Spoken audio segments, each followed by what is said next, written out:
علیکم ورحمۃ اللہ وبرکاتہ۔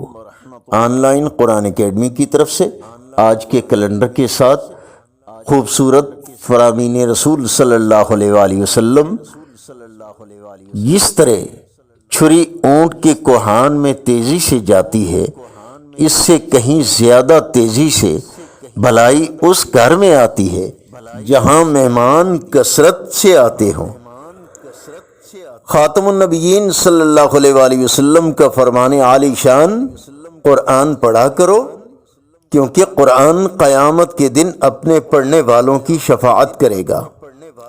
رسول اللہ صلی اللہ علیہ وآلہ وسلم نے ارشاد فرمایا، جو آدمی ہمیشہ لوگوں کے سامنے ہاتھ پھیلاتا رہتا ہے یہاں تک کہ قیامت کے دن اس طرح اٹھے گا کہ اس کے چہرے پر ذرا بھی گوشت نہ ہوگا۔ یہ فرمان رسول صلی اللہ علیہ وآلہ وسلم خاص طور پر بھکاریوں کے لیے اور ان لوگوں کے لیے کہ جنہوں نے مانگنے کو پیشہ بنا رکھا ہے۔ رسول اللہ صلی اللہ علیہ وآلہ وسلم کی تعلیمات کے مطابق کون کس کو سلام کرے؟ سیدنا ابو ہریرہ رضی اللہ تعالیٰ عنہ بیان کرتے ہیں کہ رسول اللہ صلی اللہ علیہ وآلہ وسلم نے فرمایا، سوار پیدل چلنے والے کو، چلنے والا بیٹھنے والے کو، کم لوگ زیادہ لوگوں کو سلام کریں۔ دنیاوی سیکیورٹی اور پرائیویسی سیٹنگ سے ڈرنے والے قرآن کی اس آیت پر بھی غور کریں، ان ربک لبالمرصاد،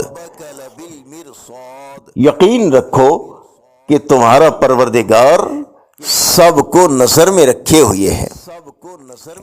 حضرت انس بن مالک رضی اللہ تعالیٰ عنہ کہتے ہیں کہ رسول اللہ صلی اللہ علیہ وآلہ وسلم نے ارشاد فرمایا کہ رسالت اور نبوت کا سلسلہ ختم ہو چکا، لہٰذا میرے بعد کوئی رسول کوئی نبی نہیں ہوگا۔